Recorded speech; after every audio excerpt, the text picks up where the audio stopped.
ਅੱਜ 8वें पातशाह सतगुरु गुरु हरकृष्ण साहब महाराज जी का पावन गुरियाई दिवस है ते नाल ही 7वें पातशाह सतगुरु गुरु हरराय साहब महाराज जी का पावन ज्योति जोत समाउण का दिवस है। आओ इतिहास के झरोखे दे विचों दर्शन करते हैं। 6वें पातशाह गुरु हरगोबिंद साहब जी महाराज उन्हां दे बड़े सपुत्र बाबा गुरदित्ता जी दे घरे माता निहाल कौर जी की कुखों सतगुरु गुरु हरराय साहब महाराज जी का प्रकाश होया।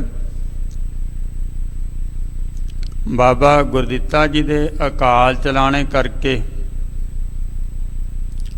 पोतरे का पालन पोषण दादा गुरु गुरु हरगोबिंद साहब महाराज जी ने किया है। दादा गुरु जी की संगत दे विच रह के इन्ने पक्के हो गए कि गुरु हरगोबिंद साहब महाराज जी ने अपने पुत्रां नूं छड्ड के गुरियाई जिहड़ी है वो अपने पोतरे गुरु हरराय साहब महाराज जी नूं दे दित्ती। गुरु हरराय साहब जी महाराज तकरीबन 14 के साल की उम्र दे विच 1644 दे विच गुरता गद्दी ते विराजमान हुंदे ने। गुरु हरराय साहब महाराज जी की शादी माता सुलखणी जी दे नाल होई ते सतगुरां जी दे घरे 2 पुत्रां ने जन्म लिया। बड़े बाबा राम राय जी ते छोटे सतगुरु हरकृष्ण साहब जी महाराज। गुरु हरराय साहब जी दे कोल 2200 घोड़ सवार फौज नाल रहिंदी, क्योंकि जो गुरु हरगोबिंद साहब जी दे कोल सी वो सारा कुछ 7वें गुरु जी दे कोल आ गया। सतगुरु हरराय साहब महाराज जी का सुभाअ शिकार खेडण जांदे ने, पर वो किसी जीव नूं मारदे नहीं है। उन्होंने देखना भी जेड़े माड़ चूजे जेड़े बीमार ने ना जानवर उन्हों का घेरा पा के उन्होंने लिया, उन्होंने चंगी खुराक देनी, उन्हों का इलाज करना ते फिर उन्होंने वापस जंगल दे विच छड्ड आया करते सन। 2200 घोड़ सवार, पर सतगुरां जी ने अपने जीवन दे विच जंग कोई नहीं करया ते गुरु हरगोबिंद साहब महाराज जी ने कहता सी भी तेरा सुभाअ जिवें हैगा उहदे मुताबक तैनूं लड़न की लोड़ नहीं पैनी। कहने लगे महाराज भी जे कोई दुश्मन चढ़ के आ गया, कहते भी तेरे तक नहीं पहुँचना, वो रास्ते च ही गर्क हो जाया करूगा। गज के आखो सतनाम श्री वाहिगुरू। जिस तरह भी अपने आप को बना लो, कायनात कुदरत जिहड़ी है उस तरह ही साथ दिंदी है। जिस तरह भी बना लो उन्होंने कोई दिक्कत नहीं है, कोई गल नहीं। जे तुहाडा सुभाअ ऐसा कोई गल नहीं, कहते लोड़ ही नहीं पैनी। ते सतगुरां जी ने अपने जीवन दे विच कोई युद्ध नहीं करया। उधर औरंगजेब बादशाह बहिंदा है अपने भरावां दा कतल करके तख्त दे उत्ते, प्यो नूं कैद कर लैंदा है ते उहदा जिहड़ा जुल्म है वो वधदा जा रहा है। उन्हें एक फरमान जारी करिया, कहंदा भी जिन्ने भी लोग मत्था टिकाउंदे हैं अजमती ਵੀ ਤੁਹਾਡੇ ਕੋਲ ਕੋਈ ਅਜ਼ਮਤ ਹੈ ਜਿਹਦੇ ਕਰਕੇ ਲੋਕੀ ਤੁਹਾਨੂੰ ਮੱਥਾ ਟੇਕਦੇ ਆ, ਤੇ ਤੁਸੀਂ ਆ ਕੇ ਨਾ ਅਜ਼ਮਤ ਮੈਨੂੰ ਦਿਖਾਓ ਕਿ ਵਾਕਿਆ ਹੀ ਤੁਸੀਂ ਮੱਥਾ ਟਿਕਾਉਣ ਦੇ ਯੋਗ ਹੋ, ਆ ਕੇ ਦਿਖਾਓ। ਉਹਨੇ ਇਹ ਨਹੀਂ, ਕਿਸੇ ਨੂੰ ਨਹੀਂ ਕਿਹਾ ਵੀ ਕੌਣ ਹਿੰਦੂ ਹੈ, ਕੌਣ ਮੁਸਲਮਾਨ ਹੈ, ਸਿੱਖ, ਈਸਾਈ, ਬੋਧੀ, ਜੈਨੀ, ਉਹਨੇ ਗੱਲ ਨਹੀਂ ਕਹੀ। ਉਹਨੇ ਕਿਹਾ ਵੀ ਜਿਹੜਾ ਵੀ ਮੱਥਾ ਟਿਕਾਉਂਦਾ ਹੈ ਉਹ ਆ ਕੇ ਆਪਣੀ ਅਜ਼ਮਤ ਦਾ ਜ਼ਾਹਰ ਕਰੋ ਇੱਥੇ ਮੇਰੇ ਕੋਲ।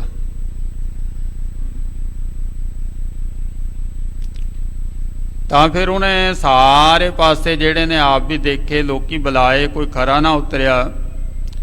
ਫਿਰ ਉੱਥੇ ਗੱਲ ਚੱਲਦੀ ਗੁਰੂ ਨਾਨਕ ਦੇ ਘਰ ਦੀ। ਉਹ ਕਹਿੰਦੇ ਵੀ ਗੁਰੂ ਨਾਨਕ ਦਾ ਘਰ ਤਾਂ ਹੈ ਹੀ ਅਜ਼ਮਤਾਂ ਦਾ ਘਰ ਹੈ, ਵੀ ਉੱਥੇ ਤਾਂ ਸਹਿਜ ਸੁਭਾਵ ਕੀ ਅਜ਼ਮਤ ਵਰਤਦੀ ਹੈ,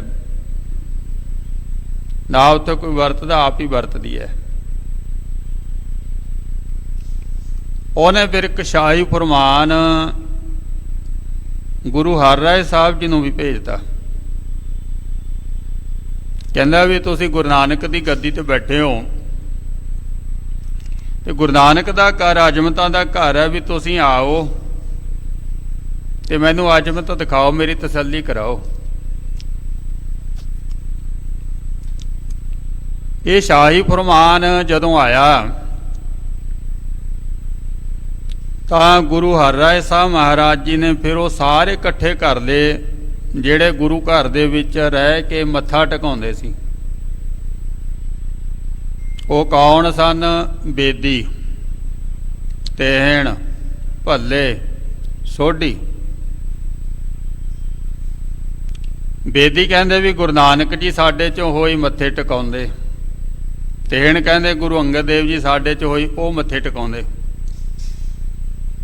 ਭੱਲੇ ਕਹਿੰਦੇ ਸਾਡੇ ਚੋਂ ਗੁਰੂ ਅਮਰਦਾਸ ਜੀ ਹੋਏ, ਤੇ ਸੋਢੀ ਕਹਿੰਦੇ ਵੀ ਸਾਡੇ ਤੋਂ ਗੁਰੂ ਰਾਮਦਾਸ ਜੀ ਹੋਏ, ਅਸੀਂ ਗੁਰੂਆਂ ਦੀ ਅੰਸ਼ ਹੈ।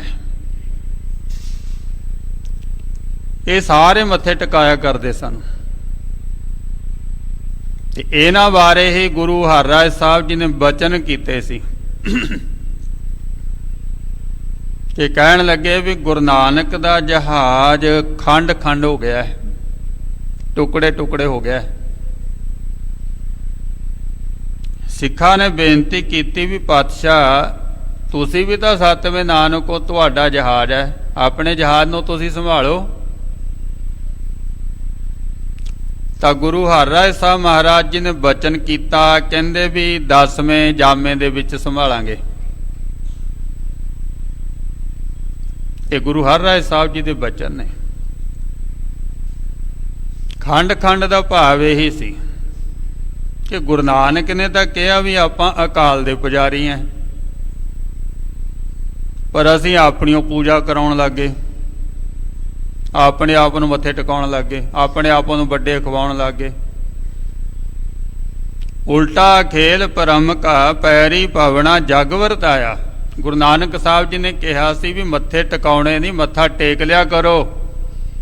ਮੱਥਾ ਟਿਕਾਉਣ ਵਿੱਚ ਭਲਾ ਨਹੀਂ ਹੁੰਦਾ, ਮੱਥਾ ਟੇਕਣ 'ਚ ਭਲਾ ਹੋਊਗਾ। ਗੱਜ ਕੇ ਆਖੋ ਸਤਿਨਾਮ ਸ੍ਰੀ ਵਾਹਿਗੁਰੂ। ਮੱਥਾ ਟਿਕਾਉਣਾ ਹੰਕਾਰ ਦਾ ਲਖਾਇਕ ਹੈ, ਟੇਕਣਾ ਨਿਮਰਤਾ ਦਾ ਲਖਾਇਕ ਹੈ। ਅਸੀਂ ਅਕਾਲ ਦੇ ਪੁਜਾਰੀ ਹਾਂ। ਇਹ 10ਵੇਂ ਜਾਮੇ ਦੇ ਵਿੱਚ ਫਿਰ ਹੁਕਮ ਕਰਤਾ ਵੀ ਪੀਵੋ ਪਹੌਲ ਖੰਡ ਧਾਰ ਹੋਏ ਜਨਮ ਸਹੇਲਾ, ਵਾਹੋ ਵਾਹੋ ਗੋਬਿੰਦ ਸਿੰਘ ਆਪੇ ਗੁਰ। ਇਹ 10ਵੇਂ ਪਾਤਸ਼ਾਹ ਜੀ ਨੇ ਅੰਮ੍ਰਿਤ ਛਕਾਤਾ ਸਾਰਿਆਂ ਨੂੰ। ਉਹ ਕਹਿੰਦੇ ਵੀ ਕੋਈ ਵੱਡਾ ਨਹੀਂ, ਕੋਈ ਛੋਟਾ ਨਹੀਂ, ਕੋਈ ਬੇਦੀ ਨਹੀਂ, ਕੋਈ ਤਹਿਣ, ਕੋਈ ਸੋਢੀ, ਕੋਈ ਭੱਲਾ, ਕੋਈ ਨਹੀਂ ਹੈ। ਕੋਈ ਨਹੀਂ ਆਪਣੇ ਆਪ ਨੂੰ ਕਹਿ ਸਕਦਾ ਵੀ ਅਸੀਂ ਗੁਰੂਆਂ ਦੀ ਅੰਸ਼ ਹੈ। ਵਾਸਤਵ ਦੇ ਵਿੱਚ ਗੁਰੂਆਂ ਦੀ ਅੰਸ਼ ਹੈ ਹੀ ਨਹੀਂ, ਕਿਉਂਕਿ ਗੁਰੂ ਹੈ 10ਵਾਂ ਪਾਤਸ਼ਾਹ ਗੁਰੂ ਗੋਬਿੰਦ ਸਿੰਘ ਜੀ, ਤੇ ਗੁਰੂਆਂ ਦੀ ਅੰਸ਼ 10ਵੇਂ ਪਾਤਸ਼ਾਹ ਦੀ ਅੰਸ਼ ਨੇ। ਉਹਨਾਂ ਦੇ 4 ਸਾਹਿਬਜ਼ਾਦੇ ਗੁਰੂ ਦੀ ਅੰਸ਼ ਜਦੋਂ ਗੁਰਤਾ ਗੱਦੀ ਤੇ ਬਿਰਾਜਮਾਨ ਨੇ, ਤੇ ਉਹ ਗੁਰੂ ਨੇ ਆਪਣੀ ਅੰਸ਼ ਰੱਖੀ ਨਹੀਂ। ਇਹ ਨਹੀਂ ਵੀ ਗੁਰੂ ਰੱਖ ਨਹੀਂ ਸੀ ਸਕਦਾ, ਆਪਣੇ ਸਾਹਿਬਜ਼ਾਦਿਆਂ ਨੂੰ ਬਚਾ ਨਹੀਂ ਸੀ ਸਕਦੇ। ਸਰਵ ਕਲਾ ਸਮਰੱਥ ਨੇ, ਉਹ ਬਚਾ ਸਕਦੇ ਸੀ, ਪਰ ਉਹਨਾਂ ਨੇ ਬਚਾਏ ਨਹੀਂ। ਉਹਨਾਂ ਨੇ ਦੇਸ਼ ਤੋਂ, ਕੌਮ ਤੋਂ, ਧਰਮ ਤੋਂ ਆਪਣੇ ਪੁੱਤਰਾਂ ਨੂੰ ਕੁਰਬਾਨ ਕਰ ਦਿੱਤਾ ਔਰ ਕਿਹਾ ਇਨ ਪੁੱਤਰਨ ਕੇ ਸੀਸ ਪੈ ਵਾਰ ਦੀਏ ਸੁਤ ਚਾਰ, ਚਾਰ ਮੂਏ ਤੋਂ ਕਿਆ ਭਿਆ ਜੀਵਤ ਕਈ ਹਜ਼ਾਰ। ਸਾਨੂੰ ਆਪਣੇ ਪੁੱਤਰ ਕਿਹਾ, ਕਿਉਂਕਿ ਕਲਗੀਧਰ ਪਾਤਸ਼ਾਹ ਜੀ ਵੇਖਦੇ ਨੇ ਵੀ ਜੇ ਮੇਰੇ ਪੁੱਤਰ ਬਚਦੇ ਨੇ, ਅੰਸ ਚੱਲਦੀ ਹੈ ਮੇਰੀ, ਗੁਰੂ ਦੀ ਅੰਸ ਚੱਲਦੀ ਹੈ, ਤਾਂ ਫਿਰ ਗੁਰੂ ਗ੍ਰੰਥ ਸਾਹਿਬ ਜੀ ਦੀ ਬੇਅਦਬੀ ਹੋਊਗੀ। ਕਿਉਂ? ਗੁਰੂਆਂ ਦੀ ਅੰਸ ਫਿਰ ਮੱਥਾ ਟਿਕਾਊਗੀ ਤੇ ਫਿਰ ਗੁਰੂ ਗ੍ਰੰਥ ਸਾਹਿਬ ਜੀ ਨੂੰ ਮੱਥਾ ਕੌਣ ਟੇਕੂਗਾ? ਗੱਜ ਕੇ ਆਖੋ ਸਤਿਨਾਮ ਸ੍ਰੀ ਵਾਹਿਗੁਰੂ। ਇਹ ਰਹੱਸ ਹੈ ਇਹ, ਕਿ ਕੋਈ ਮੱਥਾ ਨਾ ਟਿਕਾਵੇ, ਮੇਰੀ ਅੰਸ ਮੱਥਾ ਨਾ ਟਿਕਾਵੇ। ਇਸ ਕਰਕੇ ਗੁਰੂ ਪਾਤਸ਼ਾਹ ਜੀ ਨੇ ਅੰਸ ਚੱਲਣ ਨਹੀਂ ਦਿੱਤੀ ਆਪਣੀ।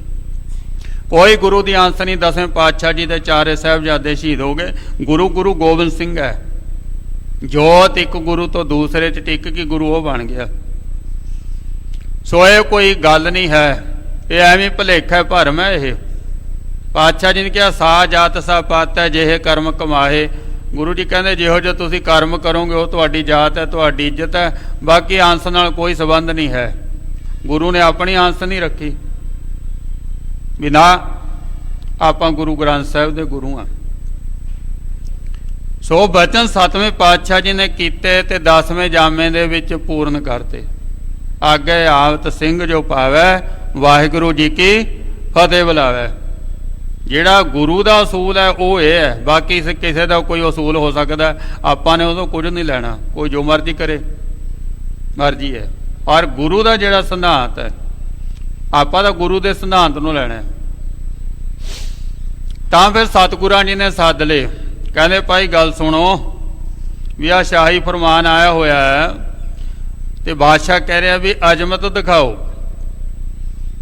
ਕਹਿੰਦੇ ਵੀ ਅਸੀਂ ਤਾਂ ਅਜ਼ਮਤ ਦਿਖਾਉਣੀ ਨਹੀਂ, ਨਾ ਤੁਰਕ ਨੂੰ ਦਰਸ਼ਨ ਦੇ ਨਾ ਲੈ, ਨਾ ਤਾਂ ਤੁਰਕ ਦਾ ਦਰਸ਼ਨ ਕਰਨਾ ਤੇ ਨਾ ਅਸੀਂ ਉਹਨੂੰ ਦੇਣਾ। 7ਵੇਂ ਪਾਤਸ਼ਾਹ ਜੀ ਨੇ ਕਲੀਅਰ ਕਰਤਾ, ਪਰ ਕਹਿੰਦੇ ਅਸੀਂ ਸਪਸ਼ਟੀਕਰਨ ਵੀ ਦੇਵਾਂਗੇ, ਕਿਉਂਕਿ ਆਪਾਂ ਕਿਹੜੇ ਕੁਝ ਗਲਤ ਕਰਦੇ ਹਾਂ। ਜੇ ਬਾਦਸ਼ਾਹ ਸਪਸ਼ਟੀਕਰਨ ਮੰਨਦਾ ਨਾ ਉਹ ਦੇਵਾਂਗੇ ਅਸੀਂ ਦੁਨਿਆਵੀ ਤੌਰ ਤੇ, ਪਰ ਅਸੀਂ ਨਹੀਂ ਜਾਣਾ, ਅਸੀਂ ਨਹੀਂ ਅਜ਼ਮਤ ਦਿਖਾਉਣੀ, ਅਸੀਂ ਨਹੀਂ ਜਾਣਾ। ਕਹਿੰਦੇ ਹੁਣ ਤੁਸੀਂ ਜਾਓ, ਫਿਰ ਤੁਸੀਂ ਤਾਂ ਅਜ਼ਮਤਾਂ ਦਿਖਾਉਂਦੇ ਹੋ ਨਾ, ਤੁਸੀਂ ਤਾਂ ਮੁੰਡੇ ਦਿੰਦੇ ਹੋ, ਤੁਸੀਂ ਤਾਂ ਕਾਰੋਬਾਰ ਚਲਾਉਂਦੇ, ਲੋਕਾਂ ਦੇ ਮੱਥੇ ਟੇਕਦੇ ਲੋ, ਅੱਗੇ ਤੁਹਾਨੂੰ ਚੜਾਵੇ ਚੜਾਉਂਦੇ ਨੇ। ਕਹਿੰਦੇ ਫਿਰ ਜਾਓ, ਜੇ ਤੁਹਾਡੇ ਕੋਲ ਵਾਕਈ ਅਜ਼ਮਤ ਹੈ, ਤੁਸੀਂ ਗੁਰੂਆਂ ਦੀ ਅੰਸ ਹੈ, ਤੁਹਾਡੇ 'ਚ ਅਜ਼ਮਤ ਹੈ, ਕਹਿੰਦੇ ਫਿਰ ਔਰੰਗਜ਼ੇਬ ਨੂੰ ਦਿਖਾਓ, ਜਾਓ ਫਿਰ ਔਰੰਗਜ਼ੇਬ ਨਾਲ ਮੱਥਾ ਲਾਓ। ਇਹ ਫਿਰ ਜਿੰਨਾ ਵੀ ਲਾਣਾ ਮੱਥਾ ਟਿਕਾਉਣ ਵਾਲਾ ਸੀ ਨਾ, ਇਹ ਸਾਰੇ ਫਿਰ ਨੀਵੀਂ ਪਾ ਕੇ ਬਹਿ ਗਏ। ਜਿਹੜੇ ਕਹਿੰਦੇ ਨਾ ਦਰਸ਼ਨ ਦੇਖ ਜੀਵਾਂ ਗੁਰ ਤੇਰਾ, ਫਿਰ ਗੁਰੂ ਦੇ ਸਾਹਮਣੇ ਪੈ ਕੇ ਕਿਸੇ ਨੇ ਅੱਖ ਚੱਕ ਕੇ ਗੁਰੂ ਵੱਲ ਵੇਖਿਆ ਹੀ ਨਹੀਂ। ਗੱਜ ਕੇ ਆਖੋ ਸਤਿਨਾਮ ਸ੍ਰੀ। ਫਿਰ ਨਹੀਂ ਦੇਖਿਆ, ਕਿਉਂਕਿ ਜਦੋਂ ਗੁਰੂ ਸਿਰ ਮੰਗਦਾ ਨਾ ਫਿਰ ਕੋਈ ਨਹੀਂ ਗੁਰੂ ਵੱਲ ਵਹਿੰਦਾ, ਫਿਰ ਤਾਂ ਸਾਰੇ ਟੈਂਟ ਦੇ ਵਿੱਚੋਂ ਦੀ ਭੱਜਦੇ ਨੇ। ਆਹ ਲੈਣ ਵਾਲਾ ਹੀ ਲਾਣਾ ਹੈ ਵੀ ਬਾਬਾ ਜੀ ਦੇ ਦਿਓ ਦੇ ਦਿਓ ਦੇ ਦਿਓ। ਜਦੋਂ ਬਾਬਾ ਕਹਿੰਦਾ ਤੂੰ ਦੇ ਦੇ ਕੁਝ, ਬਾਬੇ ਨਾਲ ਸਾਡੀ ਬਣਦੀ ਨਹੀਂ ਹੁੰਦਾ। ਸਾਰੇ ਨੀਵੀਂ ਪਾ ਕੇ ਬੈਠੇ। ਸਤਿਗੁਰੂ ਜੀ ਕਹਿੰਦੇ ਭਾਈ ਤੁਹਾਡੇ ਕੋਲ ਅਜ਼ਮਤਾਂ ਨੇ, ਤੁਸੀਂ ਮੱਥੇ ਟਿਕਾਉਂਦੇ ਹੋ, ਦਿਖਾਓ ਫਿਰ, ਜਾਓ ਫਿਰ ਦਿੱਲੀ ਨੂੰ। ਹੱਥ ਜੋੜ ਕੇ ਕਹਿਣ ਲੱਗੇ ਮਹਾਰਾਜ ਮੱਥਾ ਟਿਕਾਉਣਾ ਸੌਖਾ ਹੈ, ਮੱਥਾ ਲਾਉਣਾ ਔਖਾ ਹੈ। ਟਿਕਾਉਣਾ ਸੌਖਾ ਹੈ, ਲੋਕੀ ਭੇਖ ਨੂੰ ਮੱਥਾ ਟੇਕੀ ਜਾਂਦੇ ਨੇ। ਇਹਦਾ ਭਾਵ ਵੀ ਕਿਸੇ ਦੇ ਕੋਲ ਕੋਈ ਅਜ਼ਮਤ ਹੈ ਨਹੀਂ ਸੀ, ਐਵੇਂ ਮੱਥੇ ਟਿਕਾਉਂਦੇ ਸੀ। ਤੇ ਹਾਲਾਤ ਅੱਜ ਵੀ ਜਿਉਂ ਦੇ ਤਿਉਂ ਹੀ ਨੇ, ਕੋਈ ਫਰਕ ਨਹੀਂ ਪਿਆ। ਜਿਸ ਵਕਤ ਸਰਕਾਰ ਦੇ ਨਾਲ ਮੱਥਾ ਲਾਉਣ ਦੀ ਗੱਲ ਆਈ ਤਾਂ ਉਸ ਵਕਤ ਮੱਥਾ ਕਿਹਨੇ ਲਾਇਆ ਜੀ? 20ਵੀਂ ਸਦੀ ਦੇ ਮਹਾਨ ਜਰਨੈਲ ਸੰਤ ਜਰਨੈਲ ਸਿੰਘ ਜੀ, ਉਹਨੇ ਸਰਕਾਰ ਨਾਲ ਮੱਥਾ ਲਾਇਆ। ਬਾਕੀ ਜਿੰਨੇ ਮੱਥਾ ਟਿਕਾਉਣ ਵਾਲੇ ਨੇ ਕਿਸੇ ਨੇ ਮੱਥਾ ਨਹੀਂ ਲਾਇਆ ਸਰਕਾਰ ਨਾਲ, ਅੱਜ ਤੱਕ ਨਹੀਂ ਲਾਇਆ। ਮੱਥਾ ਟਿਕਾਉਣ ਵਾਲਾ ਮੱਥਾ ਲਾ ਨਹੀਂ ਸਕਦਾ, ਕਮਜ਼ੋਰ ਹੈ।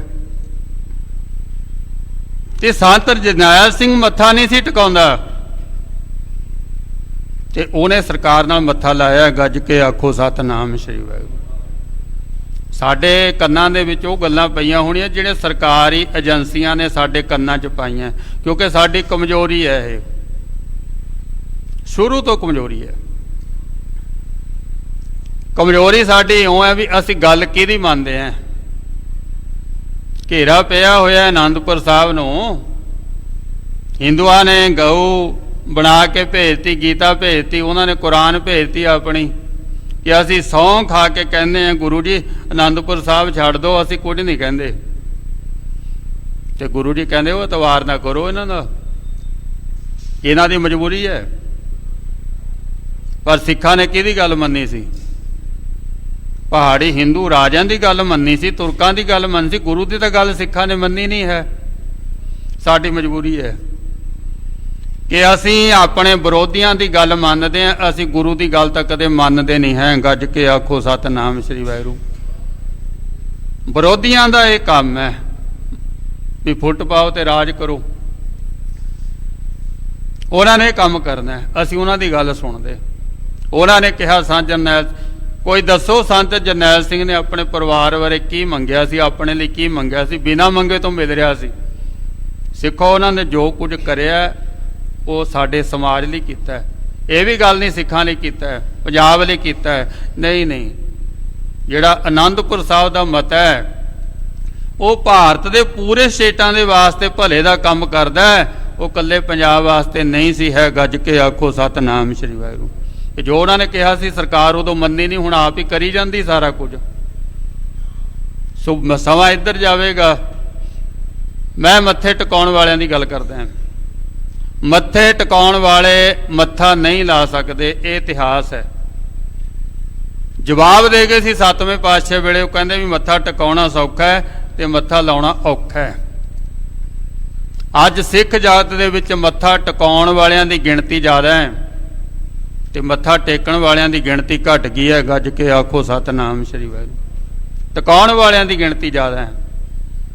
ਸਾਡੀ ਦਸ਼ਾ ਹੋਈ ਵੀ ਹੈ, ਜਦੋਂ ਸਾਡੇ ਆਏ ਨਾ ਕੋਈ 70 ਕੁ ਦੇ ਗੇਟ ਦੇ ਵਿੱਚ ਭਈਏ ਬਿਹਾਰ ਤੋਂ ਝੋਨਾ ਲਾਉਣ ਵਾਸਤੇ, ਝੋਨਾ ਵੱਢਣ ਵਾਸਤੇ ਲੇਬਰ, ਤਾਂ ਉਹਨਾਂ ਦਾ ਸੁਭਾਅ ਸੀ ਇੱਥੇ ਚੁੱਲ੍ਹਾ, ਉੱਥੇ ਚੁੱਲ੍ਹਾ, ਉੱਥੇ ਚੁੱਲ੍ਹਾ, ਇੱਥੇ ਚੁੱਲ੍ਹਾ, ਜਿੱਥੇ ਦੇਖਿਆ ਰੋਟੀ ਪਕਾ ਲਈ। ਉਦੋਂ ਫਿਰ ਇਹ ਸਾਡੇ ਕਹਾਵਤ ਬਣ ਗਈ ਸੀ। ਜ਼ਿਮੀਦਾਰ ਕਹਿੰਦੇ ਉਹ 12 ਤੁਸੀਂ ਹੈਗੇ ਹੋ ਤੇ ਚੁੱਲ੍ਹੇ ਤੁਸੀਂ 18 ਬਣਾਏ ਹੋਏ ਆ। ਅੱਜ ਸਾਡੀ ਦਸ਼ਾ ਹੋਈ ਵੀ ਹੈ ਵੀ 12 ਭਈਏ ਤੇ 18 ਸਾਡੇ ਚੁੱਲ੍ਹੇ ਨੇ। ਗੱਜ ਕੇ ਆਖੋ ਸਤਿਨਾਮ ਸ੍ਰੀ ਵਾਹਿਗੁਰੂ। ਦਸ਼ਾ ਸਾਡੀ ਇਹ ਹੈ, ਗਿਣਤੀ ਸਾਡੀ ਘੱਟ ਹੈ ਪਰ ਗੁਰੂ ਸਾਡੇ ਵਿੱਚ ਜ਼ਿਆਦਾ ਬਣੇ ਹੋਏ ਨੇ। ਉਹ ਦਸ਼ਾ ਸਾਡੀ ਅੱਜ ਗੁਰਮੁਖੋ ਹੋ ਗਈ। ਜਵਾਬ ਦੇ ਕੇ ਕਹਿੰਦੇ ਮਹਾਰਾਜ ਮੱਥਾ ਟਿਕਾਉਣਾ ਸੌਖਾ ਹੈ, ਮੱਥਾ ਲਾਉਣਾ ਔਖਾ ਹੈ। ਟਿਕਾਉਣ ਵਾਲੇ ਕਦੇ ਮੱਥਾ ਨਹੀਂ ਲਾ ਸਕਦੇ। ਤੇ ਸਤਿਗੁਰੂ ਜੀ ਕਹਿੰਦੇ ਭਾਈ ਫਿਰ ਮੱਥੇ ਟਿਕਾਉਣੇ ਬੰਦ ਕਰ ਦਿਓ, ਫਿਰ ਜੇ ਲਾ ਨਹੀਂ ਸਕਦੇ। ਉਦੋਂ ਫਿਰ ਇਹਨਾਂ ਨੇ ਹੱਥ ਜੋੜੇ, ਕਹਿੰਦੇ ਨਹੀਂ ਮਹਾਰਾਜ ਅੱਜ ਤੋਂ ਬਾਅਦ ਅਸੀਂ ਨਹੀਂ ਟਿਕਾਉਂਦੇ, ਪਰ ਸਾਨੂੰ ਔਰੰਗਜ਼ੇਬ ਕੋਲ ਨਾ ਭੇਜਿਓ। ਇਹ ਸਾਡੀ ਡਰਪੋਕ ਲਾਣਾ, ਇਹ ਡਰਨ ਵਾਲਾ। ਇਹ ਡਰਦੇ ਨੇ, ਲੋਕਾਂ ਨੂੰ ਡਰਾ ਡਰਾ ਕੇ ਮਗਰ ਲਾਈ ਜਾਂਦੇ ਨੇ। ਕੋਈ ਵੀ ਇਹ ਗੱਲ ਨਹੀਂ ਕਰਦਾ ਵੀ ਸ਼ਹੀਦ ਹੁੰਦੇ ਨੇ ਤੇ ਸ਼ਹੀਦਾਂ ਦੇ ਹੁੰਦੇ ਆਪਾਂ ਨੂੰ ਡਰ ਨਹੀਂ ਲੱਗਦਾ, ਗੁਰੂ ਦੇ ਹੁੰਦਿਆਂ ਡਰ ਨਹੀਂ ਲੱਗਦਾ ਨਾ। ਭੂਤਾਂ ਪ੍ਰੇਤਾਂ ਦੇ ਚੱਕਰ 'ਚ ਪਾ ਕੇ ਲੋਕਾਂ ਨੂੰ ਉਲਝਾ ਕੇ ਰੱਖਿਆ ਹੋਇਆ ਹੈ। ਪੁੱਛਦੇ ਫਿਰਦੇ ਸਿੱਖ ਭੂਤ ਹੁੰਦੇ ਆ ਜੀ, ਪ੍ਰੇਤ ਹੁੰਦੇ ਆ। ਮੈਂ ਕਿਹਾ ਹੁੰਦੇ ਆ ਜਾਂ ਹੁੰਦੇ ਨਹੀਂ ਹੁੰਦੇ, ਤੈਂ ਕੀ ਲੈਣਾ? ਰਿਸ਼ਤੇਦਾਰੀ ਪਾਉਣੀ ਭੂਤਾਂ ਪ੍ਰੇਤਾਂ ਨਾਲ ਕੋਈ? ਤੈਂ ਕੀ ਲੈਣਾ ਹੈਗੇ ਨੇ ਜਾਂ ਨਹੀਂ? ਹਾਂ, ਤੂੰ ਆਪਣਾ ਕੰਮ ਕਰ।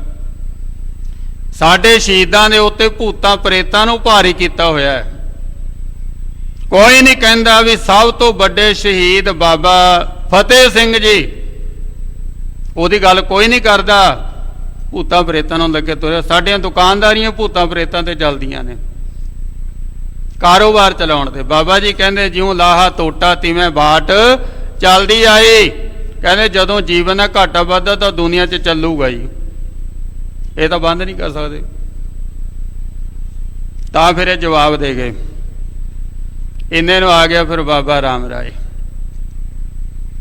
ਕਹਿੰਦਾ ਮਹਾਰਾਜ ਵੀ ਇਹ ਆਪਣੇ ਬੇਦੀ ਤਹਿਣ ਭੱਲੇ ਸੋਢੀ ਇਹ ਨੀਵੀਂ ਕਾ ਪਾ ਕੇ ਕਾਹਤੇ ਬੈਠੇ ਆ? ਅੱਜ ਕੋਈ ਗੁਰੂ ਦਾ ਦਰਸ਼ਨ ਨਹੀਂ ਕਰਦਾ। ਪਾਤਸ਼ਾਹ ਕਹਿੰਦੇ ਪੁੱਤਰ ਆ ਗੱਲ ਹੋਈ, ਫਰਮਾਨ ਆਇਆ, ਇਹਨਾਂ ਨੂੰ ਭੇਜਣਾ ਸੀ, ਇਹ ਨੀਵੀਂ ਪਾ ਕੇ ਬਹਿ ਗਏ। ਕਹਿੰਦੇ ਇਹ ਕਿੰਨੀ ਕੁ ਵੱਡੀ ਗੱਲ ਹੈ। ਕਹਿੰਦੇ ਮੈਂ ਚਲਿਆ ਜਾਂਦਾ। ਤਾਂ ਫਿਰ ਇਹਨਾਂ ਵਾਸਤੇ ਆਕਸੀਜਨ ਬਣੇ ਬਾਬਾ ਰਾਮ ਰਾਏ ਜੀ। ਕਹਿੰਦੇ ਹਾਂ ਮਹਾਰਾਜ ਤੁਹਾਡਾ ਪੁੱਤਰ ਹੈ, ਇਹ ਲਾਊਗਾ ਮੱਥਾ ਔਰੰਗਜ਼ੇਬ ਦੇ ਨਾਲ, ਸਾਡੇ 'ਚ ਸਮਰੱਥਾ ਨਹੀਂ ਹੈ। ਪੰਜਾਬੀ ਦੀ ਕਹਾਵਤ ਹੈ, ਖਾਣ ਪੀਣ ਨੂੰ ਬਾਂਦਰੀ, ਡੰਡੇ ਖਾਣ ਨੂੰ ਰਿੱਛ। ਜਦੋਂ ਮੱਥਾ ਲਾਉਣ ਦੀ ਗੱਲ ਆਈ, ਉਹ ਵੀ ਫਿਰ ਗੁਰੂ ਦੇ ਪੁੱਤਰ ਨੂੰ ਅੱਗੇ ਕਰਤਾ, ਗੱਜ ਕੇ ਆਖੋ ਸਤਿਨਾਮ ਸ੍ਰੀ ਵਾਹਿਗੁਰੂ। ਬਾਬਾ ਰਾਮ ਰਾਏ ਜੀ ਗਏ ਤੇ ਔਰੰਗਜ਼ੇਬ ਦੀ ਪੂਰੀ ਤਸੱਲੀ ਕਰਾਈ, ਪਰ ਇੱਕ ਥਾਂ ਤੇ ਮਾਰ ਖਾ ਗਿਆ ਵੀ ਜੇ ਮੈਂ ਹੁਣ ਸੱਚ ਬੋਲਿਆ, ਮਿੱਟੀ ਮੁਸਲਮਾਨ ਕੀ ਪੇੜਾ ਪਈ ਘੁਮਿਆਰ, ਘੰਡ ਭਾਂਡੇ ਇੱਟਾਂ ਕੀਆ ਜਲਦੀ ਕਰੇ ਪੁਕਾਰ। ਜੇ ਮੈਂ ਹੁਣ ਗੁਰਬਾਣੀ ਦੇ ਅਰਥ ਸਹੀ ਕਰਤੇ, ਔਰੰਗਜ਼ੇਬ ਨਾਲ ਵਿਗਾੜ ਪੈ ਜਾਊਗਾ। ਸੰਸਾਰ ਸਾਹਮਣੇ ਆ ਗਿਆ, ਨਿਰੰਕਾਰ ਵੱਲ ਪਿੱਠ ਹੋ ਗਈ। ਉਹਨੇ ਗੁਰਬਾਣੀ ਦੇ ਅਰਥ ਔਰੰਗਜ਼ੇਬ ਦੇ ਮੁਤਾਬਕ ਕਰਤੇ। ਕਹਿੰਦਾ ਜੀ ਇਹ ਸਾਰਿਆਂ ਦੀ ਗੱਲ ਨਹੀਂ ਹੈ, ਇਹ ਸਿਰਫ ਜਿਹੜੇ ਬੇਈਮਾਨ ਨੇ ਉਹਨਾਂ ਦੀ ਗੱਲ ਕੀਤੀ। ਤੇ ਜਿਸ ਵਾਤ ਗੁਰੂ ਹਰਿਰਾਏ ਸਾਹਿਬ ਮਹਾਰਾਜ ਜੀ ਦੇ ਕੋਲ ਸੁਨੇਹਾ ਪਹੁੰਚਿਆ, ਜਿਨ ਪੈ ਬਾਣੀ ਅਦਬ ਨਾ ਧਾਰਾ, ਜਾਣੋ ਨਾਹੀ ਸਿੱਖ ਹਮਾਰਾ। ਸਾਹਿਬ ਜੀ ਕਹਿੰਦੇ ਜਦ ਬਾਣੀ ਦਾ ਅਦਬ ਨਹੀਂ ਨਾ ਕਰਦਾ, ਉਹ ਸਾਡਾ ਸਿੱਖ ਹੋ ਹੀ ਨਹੀਂ ਸਕਦਾ। ਗੱਜ ਕੇ ਆਖੋ ਸਤਿਨਾਮ ਸ੍ਰੀ ਵਾਹਿਗੁਰੂ। ਬਾਣੀ ਗੁਰੂ, ਗੁਰੂ ਹੈ ਬਾਣੀ, ਵਿੱਚ ਬਾਣੀ ਅੰਮ੍ਰਿਤ ਸਾਰੇ। ਖਿਮਾ ਕਰਿਓ, ਅੱਜ ਅਸੀਂ ਪੈਰਾਂ ਦੇ ਵਿੱਚ ਬਾਣੀ ਨੂੰ ਰੱਖ ਕੇ ਪੜ੍ਹਦੇ। ਕਿੱਥੇ ਬੈਠੇ ਆ ਨਾ ਹੁਣ, ਇੱਥੇ ਫੋਨ ਰੱਖ ਲੈਣਾ ਤੇ ਬਾਣੀ ਦੇ ਅਰਥ ਦੇਖ ਕੇ ਕਰਨੇ, ਬਾਣੀ ਨੂੰ ਦੇਖ ਕੇ ਗਾਉਣਾ। ਵੀ ਮੈਂ ਮੋਬਾਈਲ ਤੋਂ ਕੀਰਤਨ ਕਰਦਾ, ਲੋਕਾਂ ਨੂੰ ਪਤਾ ਨਾ ਲੱਗੇ। ਪੈਰਾਂ 'ਚ ਰੱਖ ਕੇ ਬਾਣੀ। ਉਹ ਭਲਿਓ ਠੀਕ ਹੈ ਵੀ ਚਲੋ ਅਸੀਂ ਬਾਣੀ ਨੂੰ ਗੁਰੂ ਤਾਂ ਨਹੀਂ ਮੰਨ ਸਕੇ, ਸਾਡੀ ਰੋਜੀ ਰੋਟੀ ਦਾ ਸਾਧਨ ਤਾਂ ਹੈਗਾ। ਰੋਜੀ ਰੋਟੀ ਵਾਲਾ ਜਿਹੜਾ ਬੰਦਾ ਹੈ ਨਾ, ਉਹ ਦੁਕਾਨ ਤੇ ਜਾ ਕੇ ਪਹਿਲਾਂ ਮੱਥਾ ਟੇਕਦਾ ਵੀ ਮੇਰੀ ਰੋਜੀ ਰੋਟੀ ਦਾ ਸਾਧਨ ਹੈ ਇਹ। ਉਹ ਭਲਿਓ ਮੱਥਾ ਟੇਕ ਲੋ, ਰੋਜੀ ਰੋਟੀ ਕਰਕੇ ਟੇਕ ਲੋ, ਪੈਰਾਂ 'ਚ ਕਾਹਨੂੰ ਲਿਆ ਇਹਨੂੰ। ਜਿਹੜਾ ਸ਼ਬਦ ਯਾਦ ਆ ਉਹ ਪੜ੍ਹ ਲਓ, ਨਾ ਪੜ੍ਹੋ ਨਹੀਂ ਕੰਠ ਹੈ, ਨਹੀਂ ਅਰਥ ਆਉਂਦੇ ਨਾ ਕਰੋ, ਪਰ ਭਲਿਓ ਬਾਣੀ ਨੂੰ ਪੈਰਾਂ 'ਚ ਨਾ ਲਿਆਓ। ਗੱਜ ਕੇ ਆਖੋ ਸਤਿਨਾਮ ਸ੍ਰੀ ਵਾਹਿਗੁਰੂ। ਪਹਿਲੀ ਗੱਲ ਤਾਂ ਕੰਠ ਹੋਣੀ ਚਾਹੀਦੀ ਹੈ। ਜਿਹੜਾ ਕੰਮ ਹੈ ਉਹ ਕੰਮ 'ਚ ਆਪਣਾ ਪਰਫੈਕਟ ਹੋਣਾ ਚਾਹੀਦਾ। ਕੰਮ ਕੀ ਹੈ ਕੀਰਤਨੀਆਂ ਦਾ? ਬਾਣੀ ਕੰਠ ਕਰਕੇ ਗਾਉਣਾ, ਉਹਦਾ ਹੋਰ ਕੰਮ ਹੀ ਨਹੀਂ ਕੋਈ। ਕਥਾ ਕਰਨ ਵਾਲੇ ਦਾ ਕੰਮ ਕੀ ਹੈ? ਉਹਨੇ ਅਰਥ ਦੇਖ ਕੇ ਸੁਣਾਉਣੇ ਨੇ, ਅਰਥ ਨੂੰ ਯਾਦ ਹੋਣੇ ਚਾਹੀਦੇ ਨੇ, ਦਿਖਾਉਣੇ ਨੇ। ਦੇਖ ਕੇ ਕਰਨ ਦਾ ਕੀ ਮਤਲਬ ਹੈ? ਪਰਫੈਕਟ ਹੋਣਾ ਚਾਹੀਦਾ ਆਪਣੇ ਕੰਮ ਦੇ ਵਿੱਚ। ਨਹੀਂ ਫਿਰ ਛੱਡ ਦਿਓ ਭਾਈ, ਜੇ ਨਹੀਂ ਕਰ ਸਕਦੇ ਆਪਣੇ ਕੰਮ ਨੂੰ ਫਿਰ ਛੱਡ ਦਿਓ, ਹੋਰ ਕਰ ਲਓ, ਕੋਈ ਇਤਰਾਜ਼ ਨਹੀਂ ਹੈ, ਪਰ ਪਰਫੈਕਟ ਹੋਣਾ ਚਾਹੀਦਾ ਹੈ। ਜਿਹੜੇ ਨਿਯਮ ਨੇ, ਖੰਡ ਪਾਠੀ ਹੈ ਉਹਦੀ ਸੰਥਿਆ ਹੋਈ ਜ਼ਰੂਰੀ ਹੈ, ਨਿਯਮ ਨੇ। ਕਥਾਵਾਚਕ ਉਹਨੂੰ ਕੰਠ ਹੋਣੀ ਜ਼ਰੂਰੀ, ਰਾਗੀ ਨੇ ਗਾਉਣਾ ਹੈ। ਬਾਣੀ ਦਾ ਸਤਿਕਾਰ ਰੱਖੋ, ਰੋਜੀ ਰੋਟੀ ਵਾਸਤੇ ਬਾਣੀ ਦੀ ਬੇਅਦਬੀ ਨਾ ਕਰੋ। ਕਹਿਤਾ ਗੁਰੂ ਨੇ, ਕਹਿੰਦੇ ਉਹ ਸਾਡਾ ਸਿੱਖ ਹੀ ਨਹੀਂ ਹੈ ਜਿਹੜਾ ਬਾਣੀ ਦਾ ਅਦਬ ਨਹੀਂ ਕਰਦਾ। ਉਦੋਂ ਹੀ ਕਹਿਤਾ ਗੁਰੂ ਜੀ ਨੇ, ਕਹਿੰਦੇ ਨਾ ਤੂੰ ਸਿੱਖ ਤੇ ਨਾ ਸਾਡਾ ਤੂੰ ਪੁੱਤਰ ਲੱਗਦਾ ਤੇ ਨਾ ਮੈਂ ਤੇਰਾ ਪਿਓ ਲੱਗਦਾ, ਸਾਨੂੰ ਮੂੰਹ ਨਾ ਦਿਖਾਈ। ਗੱਜ ਕੇ ਆਖੋ ਸਤਿਨਾਮ ਸ੍ਰੀ ਵਾਹਿਗੁਰੂ। ਮਿਲਣ ਵਾਸਤੇ ਆਇਆ ਹੈ। ਮਹਾਰਾਜ ਗਲਤੀ ਹੋ ਗਈ। ਸਾਹਿਬ ਜੀ ਕਹਿੰਦੇ ਨਾ, ਗਲਤੀ ਦੀ ਮੁਆਫੀ ਹੁੰਦੀ ਹੈ, ਗੁਨਾਹ ਨਹੀਂ ਬਖਸ਼ਿਆ ਜਾਂਦਾ। ਤੋ ਗੁਰੂ ਨਾਨਕ ਦੀ ਦਾੜੀ ਨੂੰ ਹੱਥ ਪਾਇਆ ਬਾਣੀ ਦੇ ਅਰਥ ਬਦਲ ਕੇ। ਜਿੱਧਰ ਤੇਰਾ ਮੂੰਹ ਉਧਰੋਂ ਚਲਾ ਗਿਆ, ਲਾਹੌਰ ਨੂੰ ਚਲਾ ਗਿਆ, ਅਸੀਂ ਮੱਥੇ ਨਹੀਂ ਲਾਇਆ। ਉਧਰ ਸਤਿਗੁਰਾਂ ਜੀ ਦੇ ਜੋਤੀ ਜੋਤ ਸਮਾਉਣ ਦਾ ਸਮਾਂ ਆ ਗਿਆ। ਹੁਣ ਦੇਖਦੇ ਵੀ ਛੋਟਾ ਪੁੱਤਰ ਜਿਹੜਾ ਉਹ ਹੈਗਾ 6 ਸਾਲ ਦਾ, ਪੂਰੀ ਉਮਰ ਨਹੀਂ ਹੈ, 5 ਸਾਲ 9 ਮਹੀਨੇ ਉਮਰ ਬਣਦੀ। ਤੇ ਹੁਣ ਸੰਗਤਾਂ ਦੇਖ ਰਹੀਆਂ ਨੇ ਵੀ ਸਤਿਗੁਰੂ ਜੀ ਜੋਤੀ ਜੋਤ ਸਮਾਉਣ ਤੋਂ ਪਹਿਲਾਂ ਗੁਰਿਆਈ ਕਿਹਨੂੰ ਦਿੰਦੇ ਨੇ? ਵੱਡਾ ਪੁੱਤਰ ਜਿਹੜਾ ਉਹ ਪੰਥ ਚੋਂ ਛੇਕ ਦਿੱਤਾ ਗਿਆ। ਤਾਂ ਇਹ ਗੱਲ ਕੋਈ ਨਹੀਂ ਸੀ ਜਾਣਦਾ। ਇਹ ਸੱਚ ਹੈ ਕਿ ਜਿਹਨੇ ਗੁਰੂ ਬਣਨਾ ਹੁੰਦਾ ਨਾ, ਉਹਨੂੰ ਪਤਾ ਨਹੀਂ ਹੁੰਦਾ ਮੈਂ ਗੁਰੂ ਬਣ ਜਾਵਾਂਗਾ। ਜਿਹੜਿਆਂ ਨੇ ਤਿਆਰੀ ਕੀਤੀ ਹੋਈ ਸੀ ਨਾ ਗੁਰੂ ਬਣਨ ਦੀ, ਉਹ ਗੁਰੂ ਬਣੇ ਹੀ ਨਹੀਂ। ਬਾਬਾ ਸ਼੍ਰੀ ਚੰਦ ਕਹਿੰਦਾ ਸੀ ਵੀ ਗੁਰੂ ਨਾਨਕ ਤੋਂ ਬਾਅਦ ਮੈਂ ਗੁਰੂ ਬਣ ਜਾਊਂਗਾ, ਤਿਆਰੀ ਕਰੀ ਹੋਈ ਸੀ ਉਹਨੇ ਪੂਰੀ, ਬਣਿਆ ਨਹੀਂ, ਆਪਣਾ ਲਹਿਦਾ ਪੰਥ ਚਲਾ ਲਿਆ। ਦਾਤੂ ਆਇਆ, ਦਾਸੂ ਆਇਆ, ਮੋਹਨ ਆਇਆ, ਪਿਰਥੀ ਚੰਦ ਆਇਆ, ਧੀਰਮਲ ਆਇਆ। ਇਹਨਾਂ ਨੇ ਸਾਰਿਆਂ ਨੇ ਤਿਆਰੀ ਕੀਤੀ ਹੋਈ ਸੀ ਵੀ ਅਸੀਂ ਗੁਰੂ ਬਣਨਾ ਹੈ, ਪਰ ਕੋਈ ਵੀ ਨਹੀਂ ਗੁਰੂ ਬਣਿਆ ਜਿਹੜੇ ਤਿਆਰ ਹੋਏ ਸਨ। ਤੇ ਜਿਹੜਾ ਗੁਰੂ ਬਣਿਆ ਉਹਨੂੰ ਪਤਾ ਨਹੀਂ ਸੀ ਹੁੰਦਾ ਵੀ ਮੈਂ ਗੁਰੂ ਬਣਾਂਗਾ। ਕਿਸੇ ਗੁਰੂ ਨੂੰ ਨਹੀਂ ਸੀ ਪਤਾ ਵੀ ਮੈਂ ਗੁਰੂ ਬਣਾਂਗਾ। ਇਹ ਉਸੇ ਵਕਤ ਕਲਾ ਵਰਤਦੀ ਹੈ। ਜਦੋਂ ਗੁਰੂ ਪਾਤਸ਼ਾਹ ਜੀ ਨੇ ਆਪਣੀ ਤਿਆਰੀ ਕਰ ਲਈ, ਸਾਰੀ ਸੰਗਤ ਸੱਦ ਲਈ, ਕੀਰਤਪੁਰ ਸਾਹਿਬ ਦੇ ਵਿੱਚ ਮਸੰਦ ਸੱਦ ਲਏ। ਬਾਬਾ ਬੁੱਢਾ ਜੀ ਦੀ ਅੰਸ਼ ਭਾਈ ਭਾਨਾ ਜੀ ਆ ਗਏ, ਜਿਹੜੇ ਗੁਰਿਆਈ ਦਾ ਤਿਲਕ ਦਿੰਦੇ। ਪਾਤਸ਼ਾਹ ਜੀ ਨੇ ਕਿਹਾ ਵੀ ਸਾਡੇ ਛੋਟੇ ਸਪੁੱਤਰ ਨੂੰ ਤਿਆਰ ਕਰਕੇ ਲਿਆਓ, ਇਸ਼ਨਾਨ ਕਰਕੇ ਲਿਆਓ, ਨਵੀਂ ਪੋਸ਼ਾਕ, ਨਵੀਂ ਦਸਤਾਰ ਲਿਆਓ। ਤੇ ਆਪਣੇ ਛੋਟੇ ਪੁੱਤਰ ਗੁਰੂ ਹਰਕ੍ਰਿਸ਼ਨ ਸਾਹਿਬ ਮਹਾਰਾਜ ਜੀ ਨੂੰ ਲਿਆ ਤੇ ਗੁਰੂ ਪਾਤਸ਼ਾਹ ਜੀ ਆਪ ਉੱਠੇ ਤੇ ਆਪਣੇ ਤਖਤ ਤੇ ਬਿਠਾਇਆ। ਇਹ ਤਖਤ ਤੇ ਬਿਠਾ ਕੇ ਬਾਬਾ ਬੁੱਢਾ ਜੀ ਦੇ ਸਪੁੱਤਰ ਭਾਈ ਭਾਂਦਾ ਜੀ ਨੂੰ ਕਹਿਤਾ ਵੀ ਇਹਨਾਂ ਨੂੰ ਗੁਰਿਆਈ ਦੇ ਦਿਓ, ਗੁਰਿਆਈ ਦਾ ਤਿਲਕ ਦੇ ਦਿਓ। ਸਾਡੀ ਜਿਹੜੀ ਜੋਤ ਹੈ ਹੁਣ ਇਹਨਾਂ ਦੇ ਅੰਦਰ ਟਿਕ ਗਈ ਹੈ। ਹੁਣ ਇੱਥੇ ਇੱਕ ਪੁਆਇੰਟ ਜਿਹੜਾ ਉਹ ਨੋਟ ਕਰਨ ਵਾਲਾ ਹੈ। ਸਾਡਾ ਸੁਭਾਅ ਹੈ ਵੀ ਅਸੀਂ ਮੱਖੀ ਤੇ ਮੱਖੀ ਮਾਰੀ ਜਾਂਦੇ ਹਾਂ। ਜਦੋਂ ਵੀ ਕੋਈ ਨਵੀਂ ਗੱਲ ਦਾ ਪਤਾ ਚੱਲਦਾ, ਮੈਂ ਇਹ ਨਹੀਂ ਕਹਿੰਦਾ ਵੀ ਸਾਰਾ ਗਿਆਨ ਮਨੁੱਖ ਨੂੰ ਇੱਕ ਦਿਨ 'ਚ ਹੁੰਦਾ, ਸਹਿਜੇ ਸਹਿਜੇ ਸਹਿਜੇ ਸਹਿਜੇ ਆਈ ਜਾਂਦਾ, ਪਤਾ ਚੱਲੀ ਜਾਂਦਾ। ਪਰ ਜਦੋਂ ਪਤਾ ਚੱਲ ਗਿਆ ਉਹਨੂੰ ਠੀਕ ਕਰੋ ਬਈ। ਨਾ ਜੀ ਮਰਿਆਦਾ ਬਣ ਗਈ, ਕਾਹਦੀ ਮਰਿਆਦਾ ਬਣ ਗਈ? ਮੱਖੀ ਤੇ ਮੱਖੀ ਮਾਰੀ ਜਾਓ, ਕੋਈ ਮਰਿਆਦਾ ਨਹੀਂ ਹੈ। ਜਿੱਥੇ ਪਤਾ ਲੱਗ ਗਿਆ ਵੀ ਗਲਤ, ਉਹਨੂੰ ਠੀਕ ਕਰੋ। ਹੁਣ ਇੱਥੇ ਕੀ ਹੈ ਵੀ ਹੁਣ ਸਾਰੇ ਕਹਿਣਗੇ ਜੀ ਅੱਜ ਜੋਤੀ ਜੋਤ ਪੁਰਬ, ਗੁਰਿਆਈ ਪੁਰਬ। ਨਹੀਂ, ਪਹਿਲਾਂ ਗੁਰਿਆਈ ਪੁਰਬ ਹੈ। ਪਹਿਲਾਂ ਗੁਰੂ ਹਰਿਰਾਏ ਸਾਹਿਬ ਜੀ ਨੇ ਗੁਰੂ ਹਰਕ੍ਰਿਸ਼ਨ ਸਾਹਿਬ ਜੀ ਨੂੰ ਗੁਰਿਆਈ ਦਿੱਤੀ ਹੈ ਤੇ ਬਾਅਦ ਦੇ ਵਿੱਚ ਜੋਤੀ ਜੋਤ ਸਮਾਏ ਨੇ। ਗੱਜ ਕੇ ਆਖੋ ਸਤਿਨਾਮ ਸ੍ਰੀ ਵਾਹਿਗੁਰੂ। ਪਹਿਲਾਂ ਗੁਰਿਆਈ ਦਿੱਤੀ ਤਾਂ ਜੋਤੀ ਜੋਤ ਸਮਾਏ ਨਾ। ਇਸ ਕਰਕੇ ਗੁਰਿਆਈ ਪੁਰਬ ਪਹਿਲਾਂ ਤੇ ਜੋਤੀ ਜੋਤ ਸਮਾਉਣ ਦਾ ਪੁਰਬ ਬਾਅਦ ਵਿੱਚ ਆਉਂਦਾ। ਸਵੇਰੇ ਦੀਵਾਨ ਦੇ ਵਿੱਚ ਸਤਿਗੁਰਾਂ ਜੀ ਨੇ ਗੁਰਿਆਈ ਦਿੱਤੀ, ਗੁਰੂ ਹਰਕ੍ਰਿਸ਼ਨ ਸਾਹਿਬ ਜੀ ਨੂੰ 8ਵੇਂ ਪਾਤਸ਼ਾਹ ਬਣੇ ਤੇ ਫਿਰ ਸਤਿਗੁਰਾਂ ਜੀ ਨੇ ਆਪਣੀ ਰਜ਼ਾ ਦੇ ਵਿੱਚ, ਆਪਣੀ ਮਰਜ਼ੀ ਦੇ ਨਾਲ ਆਪਣਾ ਪਾਵਨ ਜਿਹੜਾ ਸਰੀਰ ਹੈ ਉਹ ਤਿਆਗਣਾ ਕੀਤਾ, ਜਿਹਨੂੰ ਆਪਾਂ ਕਹਿੰਦੇ ਹਾਂ ਵੀ ਜੋਤੀ ਜੋਤ ਰਲੀ ਸੰਪੂਰਨਤੀਆ ਰਾਮ। ਸਤਿਗੁਰਾਂ ਜੀ ਨੇ ਆਪਣੀ ਜੋਤ ਨੂੰ ਜੋਤੀ ਸਰੂਪ ਪਰਮਾਤਮਾ ਦੇ ਵਿੱਚ ਮਿਲਾਉਣਾ ਕੀਤਾ। ਤੋ ਸਤਿਗੁਰੂ ਗੁਰੂ ਹਰਿਰਾਏ ਸਾਹਿਬ ਜੀ ਮਹਾਰਾਜ, ਜਿਨ੍ਹਾਂ ਦੀ ਉਮਰ ਤਕਰੀਬਨ ਸਾਰੀ 31 ਸਾਲ ਬਣਦੀ, 17 ਸਾਲ ਜਿਨ੍ਹਾਂ ਨੇ ਗੁਰਿਆਈ ਕੀਤੀ ਤੇ ਆਪ ਸਤਿਗੁਰੂ ਜੀ 1662 ਦੇ ਵਿੱਚ ਅੱਜ ਦੇ ਦਿਨ ਸ਼੍ਰੀ ਕੀਰਤਪੁਰ ਸਾਹਿਬ ਦੀ ਧਰਤੀ ਤੇ ਜੋਤੀ ਜੋਤ ਸਮਾਏ। ਪਾਵਨ ਬਾਣੀ ਇਤਿਹਾਸ ਦੀ ਵਿਚਾਰ ਕਰਦਿਆਂ ਹੋਇਆਂ ਹੋਈਆਂ ਭੁੱਲਾਂ ਲਈ ਦਾਸ ਖਿਮਾ ਦਾ ਜਾਚਕ ਹੈ। ਵਾਹਿਗੁਰੂ ਜੀ ਕਾ ਖਾਲਸਾ, ਵਾਹਿਗੁਰੂ ਜੀ ਕੀ ਫਤਿਹ।